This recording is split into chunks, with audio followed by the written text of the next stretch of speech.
Oi, gente. Esse é o ArchiCast número 205. Meu nome é Adilson e o episódio de hoje é mais um da nossa série Livros Clássicos. Esse livro se insere entre os debates sobre a arquitetura do fim do século XX e início do século XXI, diante da influência de diversos campos de conhecimento, como, por exemplo, a psicologia, antropologia, sociologia, linguística e filosofia, sobre a teoria e a prática arquitetônicas e da valorização do contexto e da experiência do usuário nesse processo de projeto. É nessa perspectiva que o diagrama, como ferramenta de representação, vai passar a incorporar novas possibilidades e significados, tanto no ensino em arquitetura e urbanismo, como na prática profissional. A gente hoje vai falar do livro Do Diagrama às Experiências, Rumo a uma Arquitetura de Ação, foi lançado em 2017 pela editora Gustavo Dille, do autor José Maria Montaner. Para conversar sobre ele e ampliar o nosso debate, a gente chamou uma convidada que conhece muito sobre esse livro. Deixa eu apresentar a Graziella Nivoloni. Ela é mestre em design, graduada em arquitetura e urbanismo pela Universidade de São Paulo,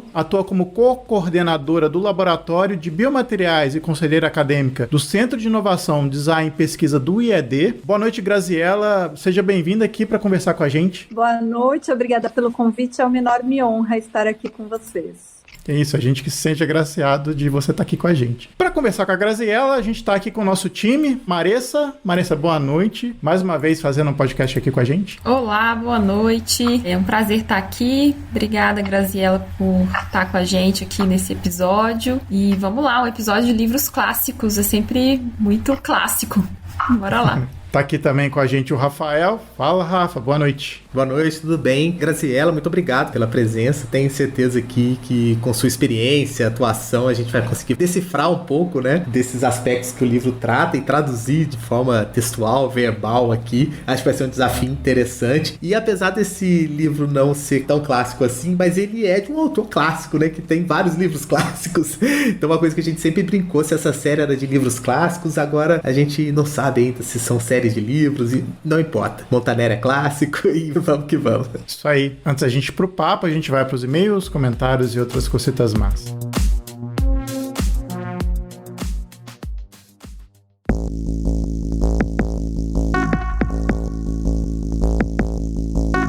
Voltamos com mais uma leitura de e-mails, comentários e outras cositas más. Tô aqui com o Rafa.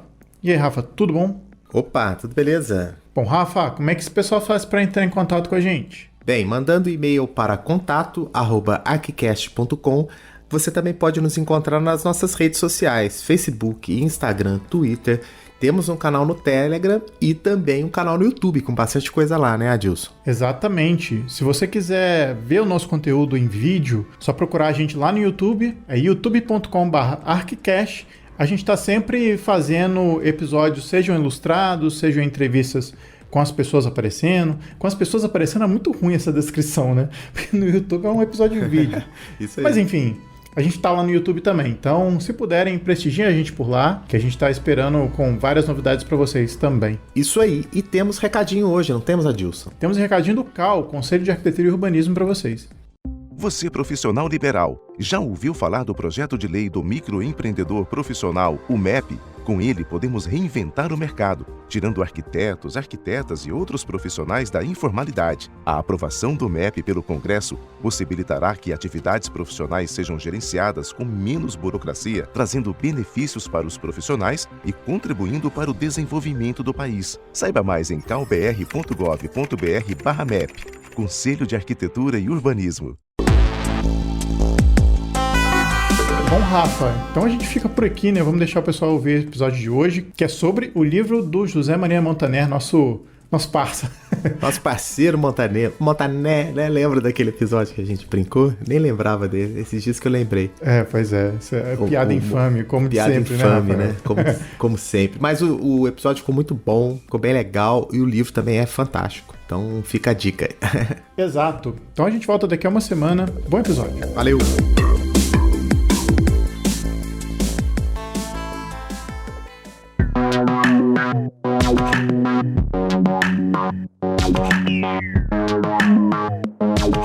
Bom, Bom, pra gente começar essa conversa sobre o livro, a gente propôs aqui uma experiência mais pessoal pra falar de quando é que foi o primeiro contato com esse livro, o que ele trouxe pra cada um. Então vou deixar a Graziela começar a falar sobre a experiência dela, que eu acho que foi um gatilho positivo, né, Graziela? Você falar sobre ele e sobre o processo, entendimento de projeto que você tem, né? Exato, acho que a leitura do livro foi transformadora sob o ponto de vista, né, eu sou arquiteta, formada há mais de 20 anos, e foi importante passar por essa leitura para tentar compreender como a contemporaneidade nos coloca desafios muito complexos, né? A gente vive esse momento VUCA, volátil, ambíguo, complexo, incerto, e a minha forma de aprender arquitetura foi muito pautada pela herança modernista, de um olhar pragmático, funcionalista, enrijecido para a arquitetura. E quando eu li o livro do Montaner, nessa provocação de usar os diagramas para discutir outras camadas, isso para mim foi bastante importante porque é uma oportunidade de acrescentar a camada das emoções, das subjetividades, das interrelações entre as pessoas e o meio. Então eu acho que acabou sendo muito importante ter passado por essa leitura, por esse estudo, para dar conta do que o momento contemporâneo exige de um arquiteto, de um designer, de alguém que propõe uma espacialidade considerando história, memória, rituais, olhares, percepções. Eu acho que, para mim, essa é a grande contribuição dessa leitura, desse estudo, desse livro do Montaner. Então, vou puxar agora a Maressa. Maressa, como é que foi para você ter essa primeira leitura do livro? O que ele te passou? O que ele te instigou? Conte pra gente. Bom, na verdade, assim, eu acompanho as publicações de Montaner há algum tempo, né? Então, tudo quando é livro novo do Montaner, eu sempre tô ali. Eu tava até pensando sobre isso recentemente. Eu acho que a gente tem pouco acesso a livros de teoria de arquitetura contemporânea no Brasil, assim, traduzidos, né? Pelo menos internacionais e traduzidos, assim. Eu acho que o Montaner, ele faz um panorama, né, muito amplo, tanto nesse livro quanto em outras publicações que a gente tem acesso dele. Então eu, como interessada e como professora de história da arquitetura contemporânea também, então não tem como não acompanhar. Eu tive uma época de comprar vários livros do Montaner e na verdade esse livro é um livro que eu li uma pequena parte na época, e aí na verdade quando a gente falou, vamos fazer um cast sobre o livro, aí eu retomei, e aí eu me lembro porque eu assisti uma palestra com a Graziella, acho que lá na Casa Vogue, né, e ela mencionava esse livro. Eu acho que foi nessa época em que inclusive eu adquiri. E aí quando eu comecei a ler, eu falei, nossa, a escrita do Montaner, ela é muito elucidativa, né? Ele sistematiza muito bem as coisas, ele traz, né, os pressupostos históricos e as perspectivas teóricas, assim, filosóficas correntes daquilo que ele quer falar. Então eu acho que nesse sentido a minha percepção do livro foi muito instrutiva, né? E como a Graziella falou, assim, um livro necessário para um momento atual, para nós como arquitetos desenvolvermos esse olhar diante de tantos dados, de tantas circunstâncias que estamos expostos. Gosto muito do Montaner, então é sempre bom ler as publicações dele. Sim. Rafa, sua vez agora, depoimentos pessoais. Eu conheci esse livro, olha só que curioso, quando a gente lá atrás, no ArcCast, decidiu pela primeira vez fazer um trabalho com audiência, assim, sortear um livro e tal. Aí eu me lembro que eu tava na livraria, acho que se não me engano na Saraiva e tal, e esse livro tinha acabado de chegar. Aí eu vi um livro pequenininho, compacto, eu falei, legal, bonitinho, acho que é um livro interessante pra gente fazer esse sorteio e tal. E aí eu comprei, ele ficou aqui em casa alguns dias pra mandar, e eu comecei a ler. E achei incrível. Já sou fã, né, do Montaner. E aí o seguinte, eu não li ele todo, e quando surgiu a ideia de gravar esse episódio, eu peguei então pra ler o livro todo e tal, e eu tive a mesma impressão, assim, ele é muito preciso, assim, nessa, não sei se a palavra correta é essa, mas ele faz um apanhado histórico e referencial, ele coloca as coisas nas suas devidas gavetas, né, como um exímio pensador acadêmico. Isso é muito bom, e tratando de um assunto que é totalmente contemporâneo, fluido, né, que até é um pouco antagônico antagônico a essa minha percepção, e é uma coisa até que ele fala, né? Essa dicotomia que existe a todo momento, pensar em sujeito-objeto, estruturalismo, pós-estruturalismo, essas coisas meio que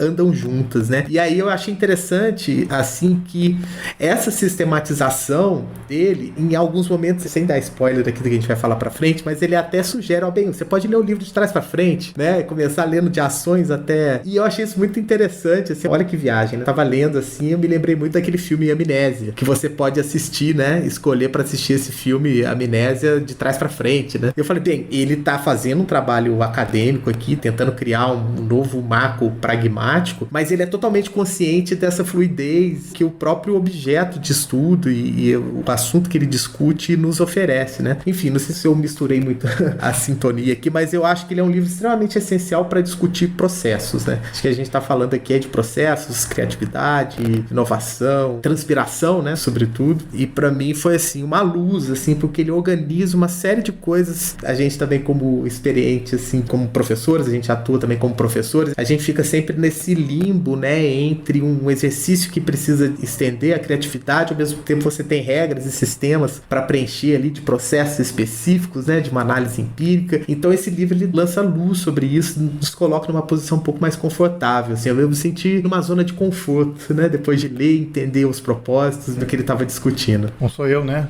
Olha só, vou fazer uma confissão. Eu li o livro para fazer esse podcast. É interessante esse relato porque eu conversando antes com o Rafa, né, a respeito do livro, me lembrei muito de uma tese de doutorado de um nosso professor, que é o José Barqui. Inclusive a gente já falou várias vezes, já indicou ela várias vezes aqui, que ele fala sobre notas de projeto. E a tese dele vai discutir, é uma tese um pouco mais antiga, né? Já deve ter 15 anos, 20 anos, mas ela vai discutir como as notações de projeto, que a gente pode chamar de várias coisas, pode chamar de croquis, pode chamar de diagrama, de como isso é importante no processo de projeto. Principalmente a parte inicial, onde ele delimita assim, o escopo teórico, é muito parecido. E assim, eu fui me lembrando, assim, é como se estivesse lendo a tese do Barqui 2.0, sabe? Ele denota assim como essa representação é importante para o campo da arquitetura e urbanismo, ela não surge necessariamente nesse campo, mas que a gente meio que desenvolveu esse campo especificamente para tratar, né, de fazer projeto, né? Fazer projeto que eu digo, modificar o espaço. E o Barqui já relatava, né, das dificuldades, primeiro, de como é rico você fazer esse tipo de representação. Segundo, de como os arquitetos adotam isso como algo fundamental no processo do seu fazer, né, no seu fazer. E de como isso é classificado, né, como alguns arquitetos, e até ele mesmo, vai classificar. Eu falei de 2.0 porque aqui ele vai fazer como Montaner faz, né, como é um historiador também, ele faz esse caminho, né, de como surgiu, como foi entendido, e aí começa a elencar como ele faz, né, essa coisa, né, todo historiador faz, né, de colocar em gavetas para ficar mais fácil a compreensão, e ele sabe dos riscos disso, para passar essa mensagem, né, passar, olha, então a gente teve a evolução, inclusive os diagramas evoluem à medida que a história vai acontecendo também. Esse ponto de vista é muito interessante, e de como ele hoje fala assim, ó, então a gente tem hoje, no ambiente contemporâneo, né, um mundo completamente diverso, e fazer o diagrama também é complexo de alguma maneira, e tenta exprimir os desejos e as necessidades do nosso campo e da nossa sociedade, né, de maneira geral, e de como a gente está preocupado cada vez mais hoje com essas questões. O Montaner ainda mais, né, se a gente for ler a biografia dele. Mas enfim, eu achei muito bom, assim, o impacto que ele me causou, assim, de eu estar revendo algumas coisas que eu já li, e é muito interessante essa classificação que ele faz. Eu também dou aula de história, então a gente fica meio, olha que legal, que interessante, ele botou essas gavetinhas para ajudar a gente a dar aula, sabe? Um pouco isso também. A classificação é muito necessária. A gente fica realmente necessitado de botar isso em gavetas, apesar de a gente saber que isso pode ser falha em algum momento. Mas... Concordo com vocês. E acho que explorar os diagramas para o pensamento projetual da arquitetura ou do design de interiores ajuda a gente a pensar também nas dimensões de tempo, né? De como esse uso vai se constituindo, como essas relações. No design de serviço a gente fala muito sobre os intangíveis, né? Então acho que ele torna possível projetar também aquele conjunto de intencionalidades e situações que a gente quer constituir, quer promover no espaço, né? Então, eu acho que foi muito importante ter passado por esse livro também, para ser capaz de acrescentar essas camadas. Eu queria pegar um gancho na fala do Adilson, que eu achei interessante essa divisão que ele faz das experiências, ações e diagramas, e aí um pouquinho nessa pegada da história. história, né? O que eu acho super interessante é que há uma intenção de se questionar essa subjetividade, né? Que é individualista do processo de projeto, né? Então, assim, ele pega um elemento que é típico de uma produção criativa, artística, autônoma, né? E fala, bem, se a gente leva isso aqui para um campo ampliado da sociedade, ele traz, né, Jane Jacobs e Deriva, né, os situacionistas e tal. Ele fala assim, ó, não é só a fenomenologia, não, existem outros aspectos da experiência, da ação coletiva e tal, que, ora, esses autores não pensaram lá atrás. Então, é uma crítica também ao modelo. Achei a construção dele muito interessante, que ele vai adicionando essas novas camadas ao pensamento, da representação do pensamento, né? Então, vocês sentiram isso também, assim? Essa provocação do coletivo, né? Eu acho que é muito importante, porque eu fiz um mestrado em design e eu discuto processos sensíveis, empáticos e colaborativos. E, para minha surpresa, no decorrer do processo, a pessoa mais contributiva para o desenvolvimento do trabalho foi um curso de antropologia que eu fiz, sobre métodos de escuta, sensíveis, etnográficos. Então, acho que essas discussões e de oportunizar por meio do diagrama essa complexidade de relações, de sujeitos coletivos e subjetividades, eu acho que é bastante importante nessa passagem, nessa virada de chave, né? E que tem tudo a ver com o que a gente vivencia hoje. A gente vai a uma loja e a gente tem uma relação com a marca que ela é digital, ao mesmo tempo em que ela é presencial. A gente fala de valores, a gente não fala mais só de um produto. Então, são todas essas possibilidades que experimentar esse processo do diagrama, na verdade, torna tudo isso possível. Eu lembro muito da minha formação pensando no espaço, na constituição física daquilo que eu pretendia explorar. E essas camadas que não são físicas, né, dos intangíveis, ela só se torna possível quando você explora outros elementos gráficos, constrói essas relações que o diagrama torna possível.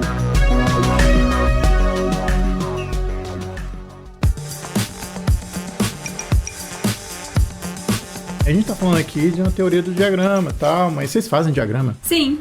Sim. Até no episódio passado, eu comentei, a Graziella até falou em off que queria escutar o último episódio sobre habilidades, né? Teve uma lá que, eu não me lembro qual que era, acho que era do próprio Design Thinking. Contextualizando pra você e pra quem tá nos ouvindo, que por acaso não ouviu, a gente fala sobre habilidades que os estudantes aprendem no curso de arquitetura que servem pra outras coisas na vida que não pra arquitetura. E eu me lembro que eu falei, estudar de arquitetura me trouxe a necessidade de falar gesticulando ou falar desenhando, né? Isso eu assimilei demais, assim, porque depoimento pessoal, eu sempre fui muito tímido quando mais novo e tal, e eu vi nessas gesticulações e desenhos a possibilidade de me expressar de uma forma complementar, assim, sabe? Então, pra mim faz muito sentido tudo isso que tá sendo falado aqui, sabe? Eu tô dentro dessa bolha aqui. Marissa, você também tá dentro dessa bolha? Sim, com certeza. Também citei isso no episódio passado. No doutorado, o meu doutorado não foi arquitetura, fui pra uma área mais pro campo das ciências sociais, então foi bem desafiador. E eu lembro que chegou uma hora que eu tive que parar tudo, pegar um rolo de papel manteiga e desenhar a minha tese, assim, desenhar pra onde que eu tinha que ir, o que eu tinha que fazer, porque ninguém me dava esse norte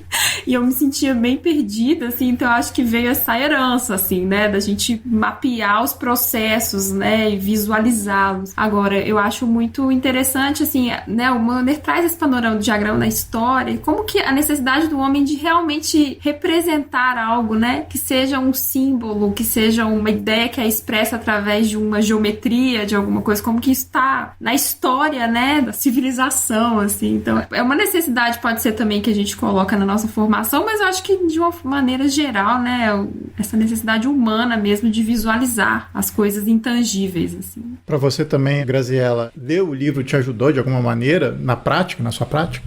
Sim, na verdade, eu também preciso desenhar. O pessoal aqui tira sarro, né? Hoje eu tô na coordenação coordenação. Eu estava comentando anteriormente, antes de entrarmos aqui, sobre o meu papel hoje um pouco mais no âmbito da gestão e da estratégia acadêmica, mas eu vou para a reunião e eu começo a desenhar, mapear os atores, os stakeholders, quais são os fluxos. Então, essa é uma atividade diária. E o livro ajuda a gente a compreender esses processos, né? E perceber como eles são consistentes. Sabe que em aulas, assim, do curso, a gente tem aqui pós de design de interiores contemporâneos, e aí, às vezes, o aluno vai lá apresentar e começa a ler a planta. Eu falo, bom, a planta eu sei ler. Eu não quero que você leia a planta, eu quero que você me apresente o conjunto de intencionalidades que está por trás. E aí eu sempre recomendo, vem com um diagrama mais conceitual, para oportunizar o porquê de tudo aquilo. A planta é uma consequência de um conjunto de intenções e proposições que você quer fazer. A planta eu sei ler, eu leio sozinha a planta. Então, assim, como professora, né, compartilhando aí um pouco das nossas experiências docentes, eu acho que faz muito sentido, né, e Montaner nos ajuda a pensar e refletir sobre esses diagramas funcionais, contextuais, propositivos em relação às sensações que a gente quer provocar, as visualidades, os fluxos que se pretendem para aquele lugar. Eu acho que pode ser bastante importante até para quem deseja apresentar melhor e de maneira mais potente os seus projetos. Quando você constrói, por meio de um diagrama, o conjunto de relações que você quer constituir e situações que você quer oportunizar naquele lugar, e aí no fim você vem com a planta, a pessoa fala, é claro que tem que ser esse o desenho, porque esse desenho é uma consequência de tudo que você me apresentou antes, né, que você defendeu anteriormente com os diagramas.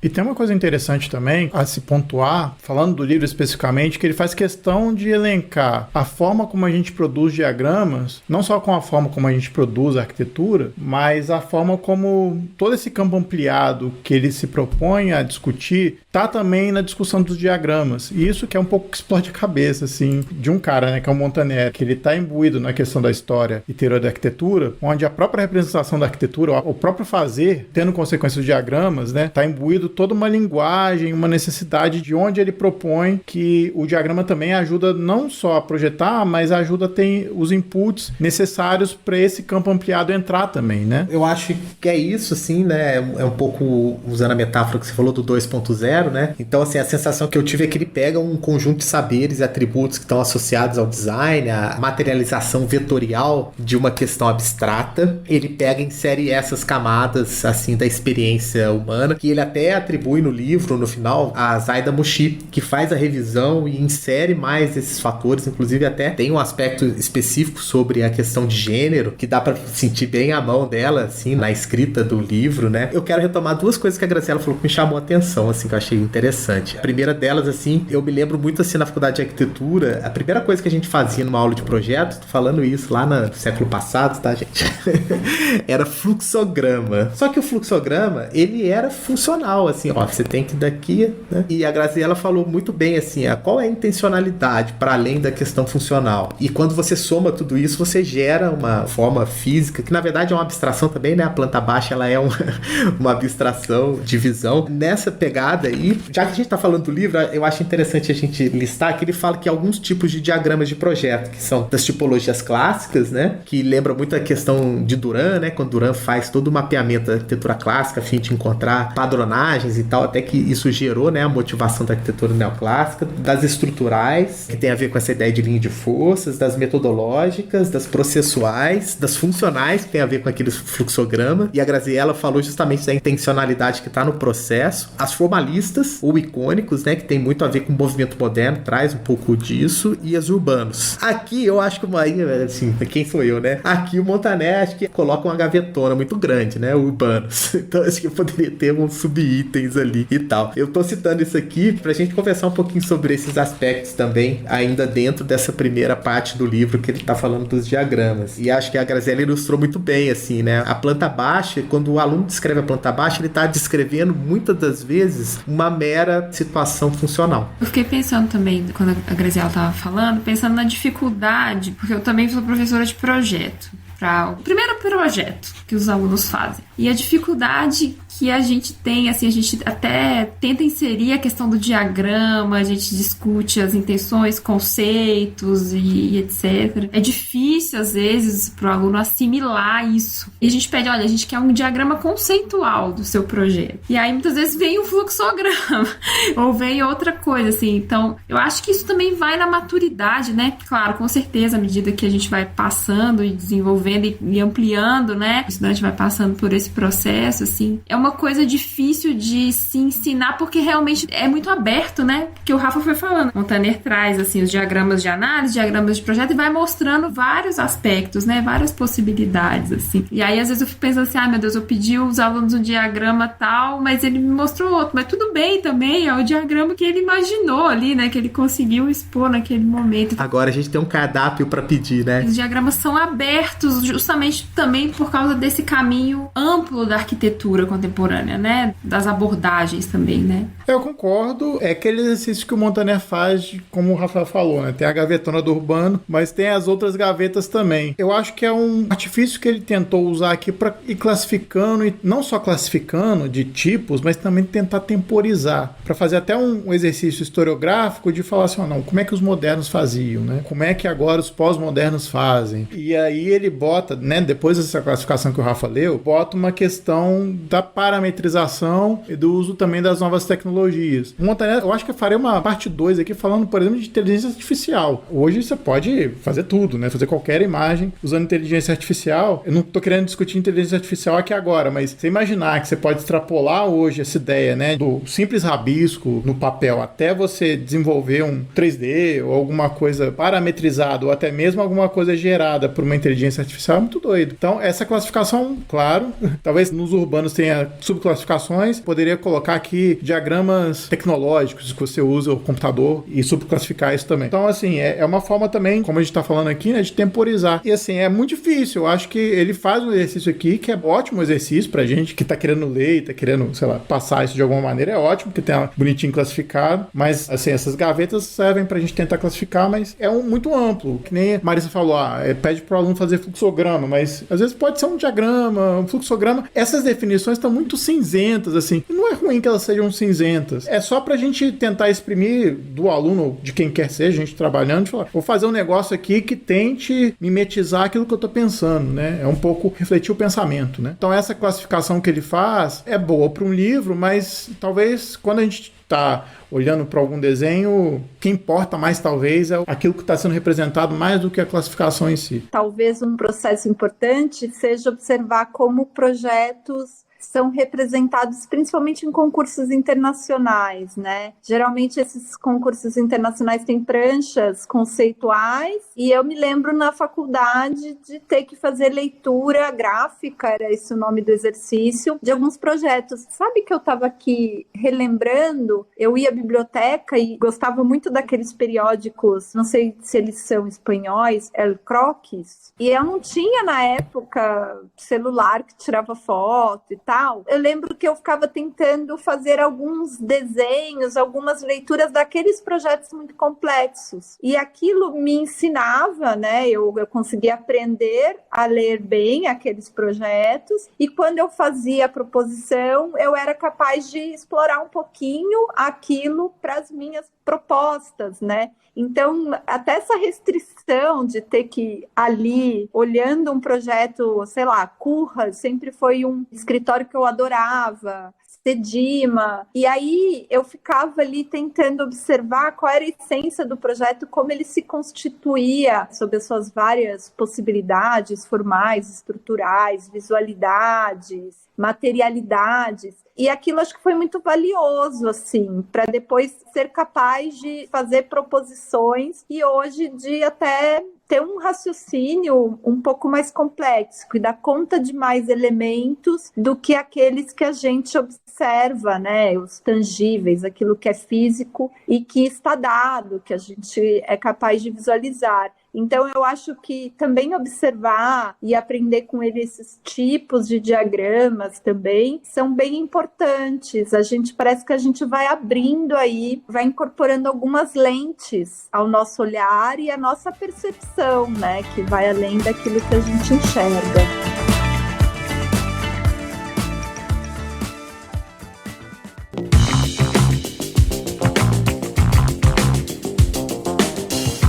Bom, tem uma coisa também que ele faz é tentar relacionar, né, como os diagramas meio que refletem os tempos atuais, né, ou os tempos em que eles foram passando. Eu queria que a gente comentasse um pouco aqui das leituras que ele faz, né, de como, primeiro, ele meio que faz aí um avanço histórico, né, falando, por exemplo, ele considera que o Homem Vitruviano do Da Vinci é um pouco fazer um diagrama também, então ele faz uma mistura do que é desenho, que é diagrama, e eu acho que, assim, me parece que a leitura de diagrama é que ele foi cada vez mais ficando mais abstrato, porque essa abstração dá um pouco de conta de tudo que estava acontecendo, né? Então, quanto mais complexidade você encontra em um entendimento, né, do mundo da arquitetura, mais complexo e mais abstrato as coisas ficam, né? Vocês entendem isso dessa maneira também? Eu entendo dessa forma, mas eu acho que ele explica isso no próprio capítulo. Assim, eu sei que a gente tem que já passar pra frente, apesar de que, assim, é uma leitura que é meio transversal, né? E aí eu só queria comentar antes de responder isso, no livro também, a organização que ele faz é bem interessante, porque para cada um desses elementos ou eixos, né, que ele chama, ele faz uma distinção muito clara. Primeiro ele apresenta o conceito, depois as ferramentas, e ele chama de estudos de caso, que na verdade eu acho que são mais exemplos, assim, que ele consegue enquadrar dentro dessa nova visão teórica que ele está construindo. Exemplo que o Adilson deu, do Da Vinci, né, o Homem Vitruviano, isso vai se tornando mais abstrato, mais vetorial. Tem uma passagem que ele fala muito da discussão sobre tipo, modelo, estilo, né, que quando aqueles estudos do Abad e Laudier tiram um pouco essa questão do juízo do valor, a temporalização do que é uma ideia, que isso na verdade é até um pouco da origem do neoclássico, para um vocabulário que é mais oculto, que não está vinculado aos símbolos, né? Por exemplo, daquela linguagem clássica, né? Então, e aí na medida que eles vão ficando mais soltos, eles vão ficando mais vetoriais, mais abstratos. Isso está intercalado também com a evolução da arte, né? E tudo mais. E aí eu acho que naturalmente o diagrama vai se tornando isso que a gente chama de diagrama hoje. Mas um desenho, por exemplo, de Duran, quando ele desenhava a planta de um edifício grego, ele estava fazendo um diagrama, mas ele estava fazendo uma planta baixa detalhada, mas é o que a gente estabelece agora como diagrama, né? Com essa possibilidade de representar. Então, eu acho que esse é um ponto, porque que os diagramas eles foram se tornando mais etéreos, justamente por conta de uma evolução da própria percepção do espaço e das representações da arquitetura, né? Saindo de uma linguagem clássica para uma linguagem moderna, e aí entrando nessa questão contemporânea, que eu acho que é o pulo para o segundo capítulo, onde ele insere, de fato, assim, dentro desse ambiente contemporâneo, o que essa contemporaneidade pode oferecer para esse processo aí, que é a experiência. Então, se você lê o livro de trás para frente ou de frente para trás, a experiência vai estar sempre no meio, porque ela é, assim, decisiva para esses processos. Aí, inclusive, é aqui que ele cita aí, como a Graziella falou, né, citou Rencourras e tal, que tem uma produção baseada, assim mesmo, em estratégias através de uma linguagem informacional, que se dá através de gráficos, design gráfico, né? Então, ele vai listando aqui, né, alguns players dessa RCR, acho que Jane Jacobs está aqui também, né? Robert Venturi e Denise Scott Brown, com Aprendendo com Las Vegas, né? Que eles inserem uma coisa que a Graziella falou lá da dimensão do tempo. Então, assim, é uma percepção minha e queria compartilhar com vocês. Eu acho que ele insere nessa discussão uma não estaticidade, insere a necessidade da fluidez, que não acontece só no tempo e nas formas, ela acontece como uma noção de que a obra não se encerra, ela não é um frame, ela é um filme, sabe? Essa é a metáfora que eu consigo encontrar. E aí ele desenvolve a experiência como essa possibilidade de um filme, de uma coisa mais fluida. Esse é um elemento importante para incorporar, né, na discussão do espaço, da concepção do espaço, como você disse, do tempo, e é nesse momento também que ele fala sobre o ativismo, né? Acho que é a primeira vez, talvez, em que ele discute isso, né? Pensamento, desenho e projeto, e começa a falar dessa discussão coletiva, né? Um tecido de traços. Acho que é interessante porque a gente começa a ganhar esse estofo para essas discussões contemporâneas de democratizar os processos, fazer com que eles sejam plurais híbridos, né? Você falou do dinamismo disso. Acho que a sua leitura sobre não é mais um frame, agora é um filme. É exatamente isso, ou são muitos filmes, né? Acho que e cada um experimentando o seu próprio filme, e a cada vez que você volta, você tem uma outra sensação, então é um novo filme que se experimenta. Então acho que essa discussão de que deixa de ser um frame e passa a ser vários filmes, talvez seja o momento do livro em que a gente consegue ter mais clareza dessa discussão. No início ele fala muito, né, que é o paradigma contemporâneo, assim, né? Vou ler aqui, vou falar assim: o sentido da arquitetura reside em suas relações com outras áreas e em sua capacidade de interpretar a realidade e de influir na sociedade. Então, acho que é isso, assim, essa contaminação com outras áreas, né, essa abertura que a gente começou a falar no início, que nos dá diversas camadas, né?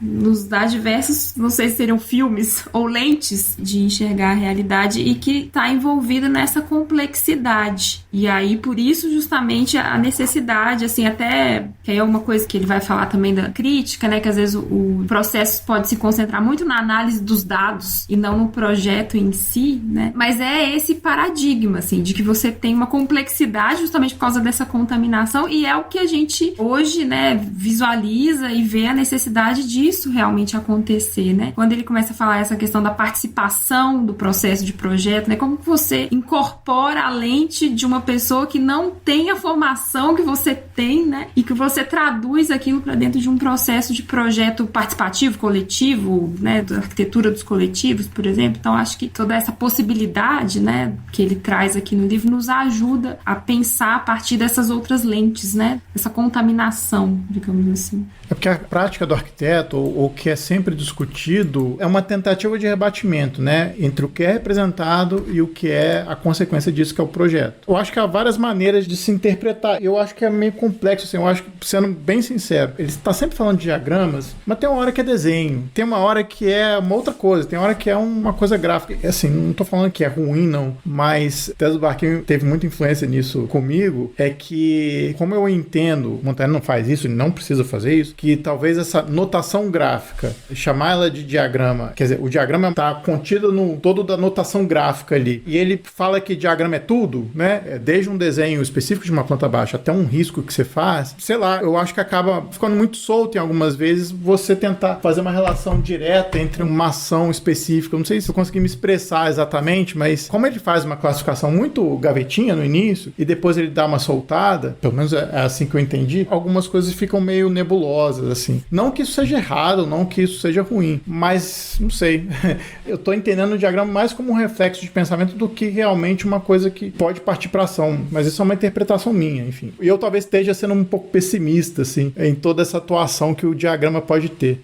Ele fala, né, num dos subtítulos que vem logo em seguida, ele fala do diagrama como estratégia, né? Sim. Não sei, acho que é difícil, né, tangibilizar como esse processo se dá. A gente vê muito nesses projetos importantes, inovadores, a gente sabe que os diagramas foram incorporados, foram instrumentos, foram importantes para essa sistematização, mas a gente não experimenta isso, então a gente não acompanha exatamente como isso se deu até o resultado, até a construção da planta. Mas ele coloca dessa maneira, né? Ele coloca como uma estratégia, como você falou, né? De um momento de análise, de entendimento, de leitura, de lidar com tantos dados, informações e percepções que a gente tem de um terreno, de um lugar antes de desenvolver um projeto, e como isso passa a ser uma estratégia e até uma potencialização da narrativa projetual quando você apresenta aquela proposta para um cliente, para um parceiro ou para a prefeitura, se a gente estiver falando de um plano urbano, né? É bastante desafiador refletir sobre esse processo e como ele pode se dar. Eu ia comentar sobre essa sua dúvida sobre tudo é diagrama e tal. Tem um determinado momento do livro que ele cita exatamente a origem da terminologia e tal e tenta explicitar isso, mas eu entendo a sua distinção, né? Ainda mais se você tem como parâmetro a tese do Barqui, né? Que ele falava de notação gráfica de uma forma mais abrangente, né? O diagrama de fato nos traz a ideia dessa coisa que é sintética, esquemática, e talvez por ser esquemática ela é preditiva também, né? Mas um ponto que eu acho, assim, falando dessa experimentação, é uma coisa muito interessante que ele levanta da seguinte forma: ele fala em algum momento que se a reprodução gráfica desse pensamento, dessas ideias, dessas motivações, ela não encontra, vamos dizer assim, um devido lugar na vida real, ela pode estar desvinculada da vida real e se tornar um processo íntimo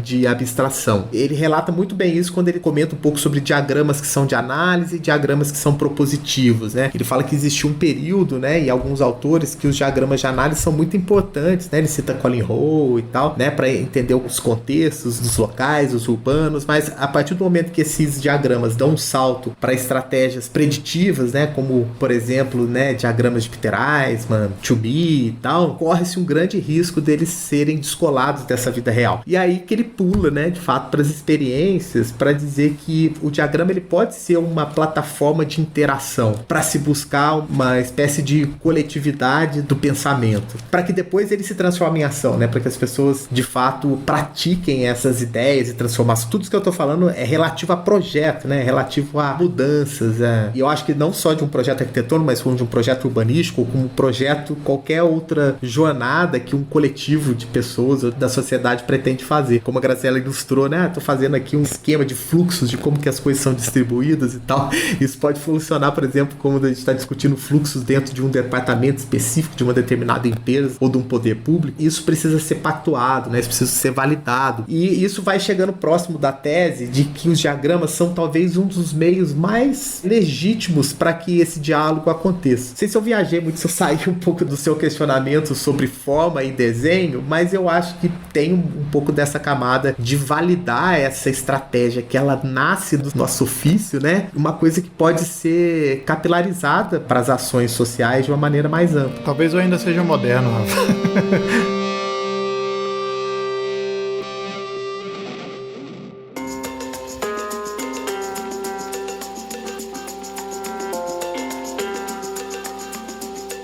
Eu ia passar então pra gente ir lá para falar dos estudos de caso. O livro dá alguns exemplos, né, de incorporar esses diagramas nessa prática que vocês comentaram. Se vocês quiserem citar alguns, o que mais gostaram, podia fazer assim, né? O que vocês acham? Uma coisa que eu gosto muito, assim, não é bem um estudo de caso, mas é um exemplo que ele traz aqui, né, nesse tópico de diagramas mesmo, né, que é a primeira parte aqui do livro. E eu gosto muito quando ele traz as ferramentas e ele fala sobre os patterns, os padrões do Christopher Alexander, porque eu sou um pouco entusiasta do Christopher Alexander, assim, eu gosto bastante, e é muito interessante quando ele traz, né, esse momento de crítica, que o Alexander faz parte dessa crítica arquitetônica, enfim, a produção e o projeto modernista, e como que ele incorpora, e realmente a gente vê isso, né, por exemplo, na linguagem de padrões. Então você tem os padrões, e aí tem, para cada padrão tem um diagrama em que ele tenta ilustrar também, né, aqueles padrões ali, e como que ele vai incorporando, não só nesse livro, mas em outras publicações dele também, vai tentando incorporar e trazer essas ideias, né, aquilo que ele considera como qualidade ali do lugar e dentro daquela necessidade, né, daquele programa de necessidade, tentando traduzir isso. E também como que o Alexander também tinha essa visão, né, de que os processos fossem um design bottom-up, né, um design de baixo para cima, assim. Então, a necessidade do diagrama nesse processo mais participativo, não imposto,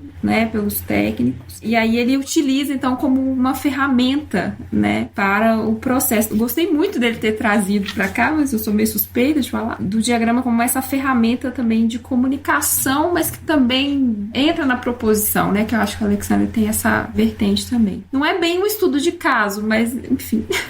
É um exemplo. Na verdade, a gente pode estipular isso aqui, não necessariamente os estudos de caso na parte dos estudos de caso, mas dos diagramas interessantes que ele cita, quais que a gente aprecia mais, ou, enfim, fica à vontade também. Eu queria comentar que ele cita a Lina Bobardi, assim, sempre que possível, eu acho que ela é uma importante referência para muitas discussões. E aí ele coloca ali a Lina Bobardi como estudo de caso, cita ali, né, acho que na trajetória dela, dela, essa habilidade, inclusive, de abstração, quando ela trabalhou nas revistas, né, com os diagramas que ela construía ali na sua atividade editorial, e como ela leva isso de uma maneira tão potente, tão sensível, tão humanista, como ele diz, feminista, ativista, democrática, no Sesc Pompeia, em tudo, né, nas texturas, nos fluxos, nas relações, nos tempos, nas técnicas, e acho que é muito potente ter no livro uma referência à Lina Bobardi, inclusive em relação a essa discussão da arquitetura contemporânea, assim, trabalho numa escola italiana, e sempre que a gente tem que referenciar alguém, eu gosto de olhar para o trabalho dela e sempre surgem novas lentes de análises, né, possíveis para o trabalho e para a qualidade do trabalho dela. E aí, de novo, chega aqui o trabalho da Lina para a gente também pensar em relação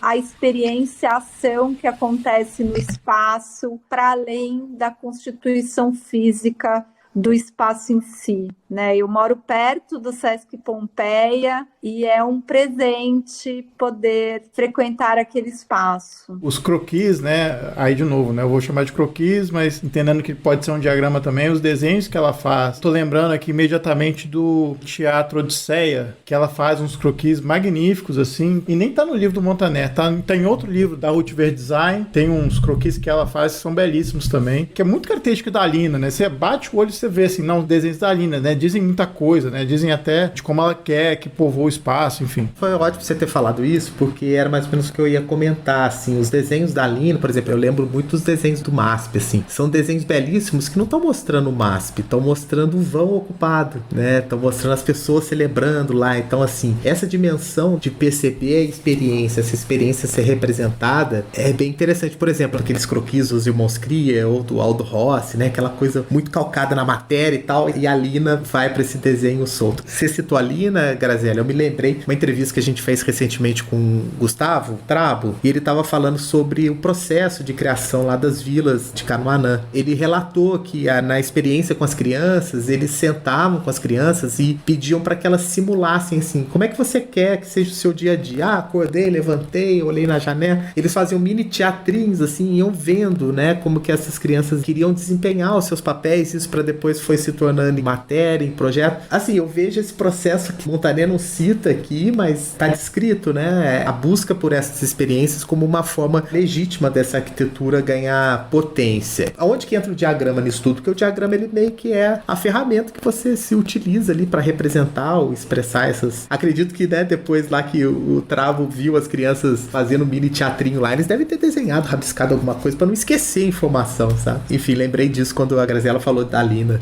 A gente tá falando de trabalhos que a gente acha interessante, né, que apareceu no livro, que eu lembro, assim, passando pelo livro aqui, não tem tantas imagens, mas o trabalho que o Rancurras faz sobre o diagrama, e da forma tão literal, ele apresenta o diagrama e aquilo é quase arquitetura, assim. E apesar de parecer formalista, a forma como eu tô descrevendo, não é. É uma abstração que, assim, você demora, né, o aluno vendo aquele peso de papel gigantesco, que é o Small, Medium, Large Assemblage, e a experiência que ele te proporciona de ter vários inputs ali, e que ele vai fazer isso numa forma de experiência de ação mais complexa, que é no content, ele chuta o balde mesmo. Ele bota arquitetura, bota contexto geopolítico, não só faz diagrama, mas faz recortes, assim, transforma o Saddam Hussein em um Rambo. É muito doido. E é interessante notar que ele tá o tempo todo fazendo isso, assim, transpor, né, todas essas questões várias, não só de disciplina, mas principalmente da geopolítica naquele momento, é interessante pra caramba, assim. E é um deleite, é uma loucura também você folhear o Small, Medium, Large e o content, então, nossa senhora. É a forma como ele apresenta as ideias, né, dessa forma maluca, e isso dá projeto, né, isso também é interessantíssimo, né, uma abstração muito interessante que ele faz. Eu não tão exatamente tal o CCTV aqui, né, o projeto dele, mas as representações que estão no Small, Medium, Large e essa large principalmente, né, é uma coisa muito notória, né.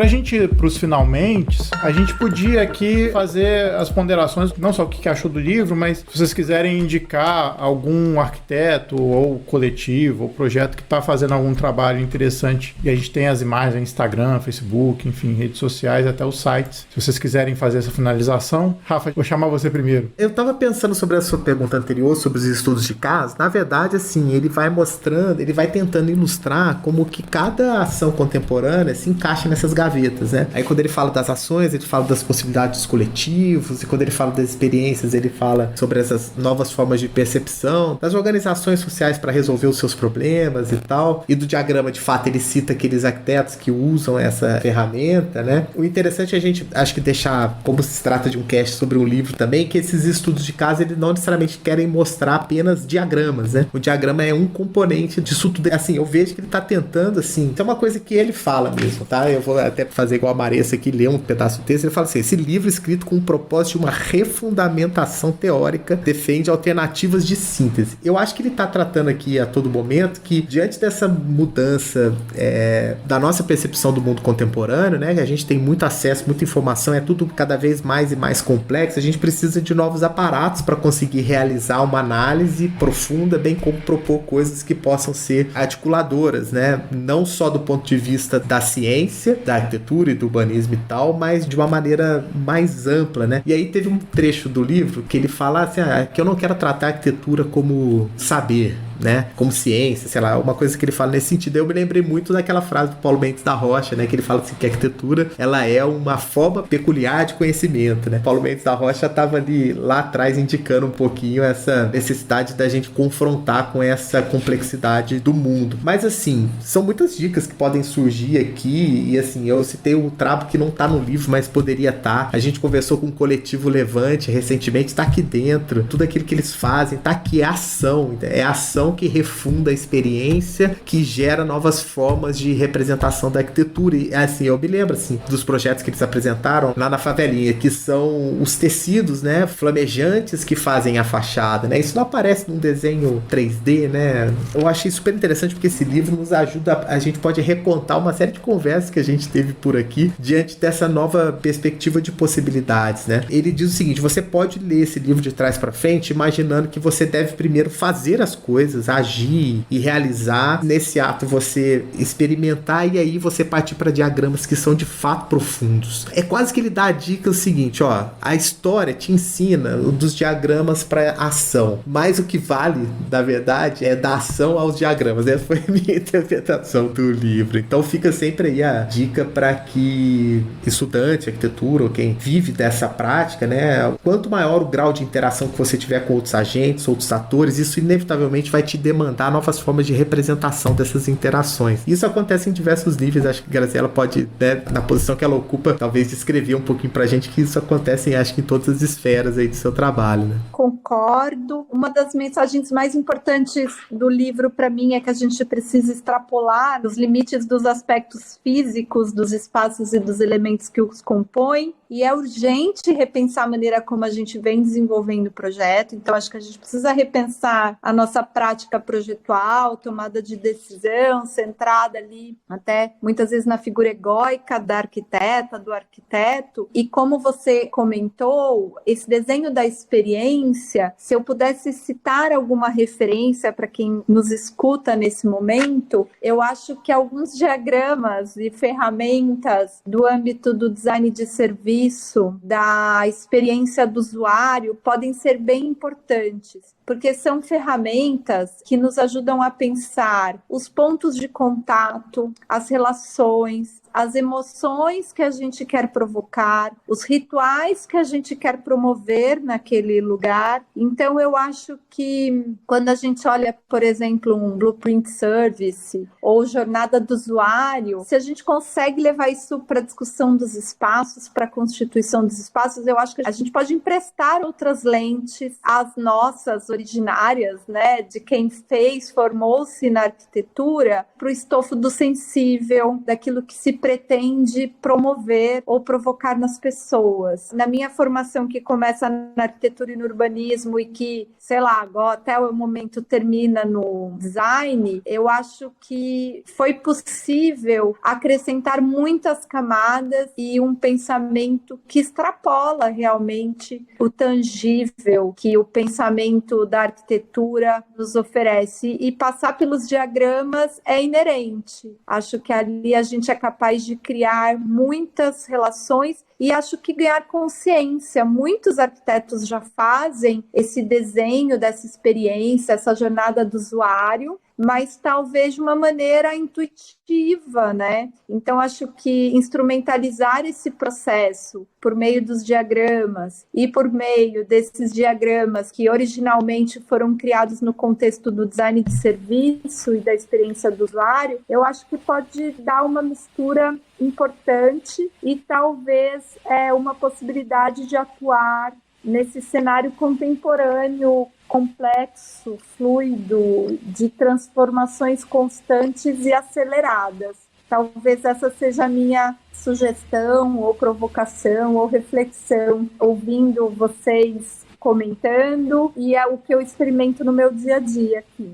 Fazer um último rápido comentário, né? Montaner fez um livro sobre diagramas, né? E como a representação, seja ela qual for, seja um diagrama, seja um desenho, ela é fundamental como ferramenta do arquiteto, da arquiteta, até como uma ferramenta de diálogo, como a gente falou aqui, né? De ação, estratégia. É aquela história, né? Se você pede para uma criança desenhar ou representar alguma coisa, eu lembro muito da experiência do Kevin Lynch, ele descreve isso, né? De como ele pede para as pessoas desenharem e como isso pode ser mais uma ferramenta de diálogo também, não só de ação, experimentação, ação, e como a representação sempre foi e sempre será importante no nosso trabalho. E eu acho que esse livro reitera isso exponencialmente, né? Graziela, você quer deixar a sua rede social? Você tem alguma coisa para expor e tal?